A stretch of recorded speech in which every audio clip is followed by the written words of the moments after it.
Crown Jewel premium live ইভেন্টে কেন Roman রেন্সকে হারানো হয়েছে? রোমান রেন্সকে হারানোর পেছনে আসল রহস্য কী?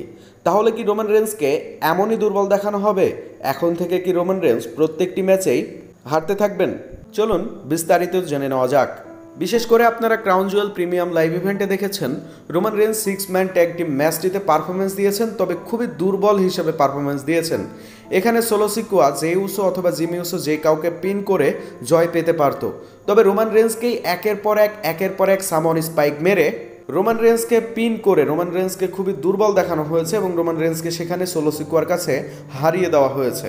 তবে রোমান রেন্সকে এমনটা দুর্বল দেখানো হয়েছে এটার জন্যই, কেননা রোমান রেন্সকে বেবি ফেস বানানো হচ্ছে। রোমান রেন্স যেহেতু গত কয়েক বছর ধরে তিনি হিল ক্যারেক্টারে পারফরমেন্স দিচ্ছিলেন, তবে হঠাৎ করেই তিনি যেহেতু বেবি ফেসে যুক্ত হচ্ছেন, এজন্যই তাকে কিছুটা দুর্বল দেখানো হচ্ছে।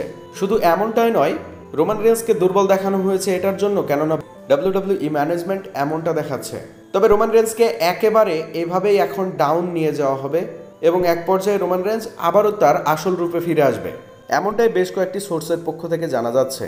যেহেতু সার্ভাইভার সিরিজ ওয়ার গেমসের জন্য WWE management Roman Reigns, Jey Uso, Jimmy Uso, Sami Zayn versus Solo Sikoa, Tama Tonga Tonga Loa, Jacob ফাটুর মধ্যে একটি ম্যাচ প্ল্যান করেছেন, সেহেতু সোলো সিকোয়া এবং সোলো সিকোয়ার ব্লাড লাইনকে শক্তিশালী দেখানোর জন্যই এই ম্যাচটিতে রোমান রেন্সকে পিন করানো হয়েছে, যেন WWE ম্যানেজমেন্ট এই ম্যাচটিকে ঘিরে দুইটি দলকেই খুবই শক্তিশালী দেখাতে পারে।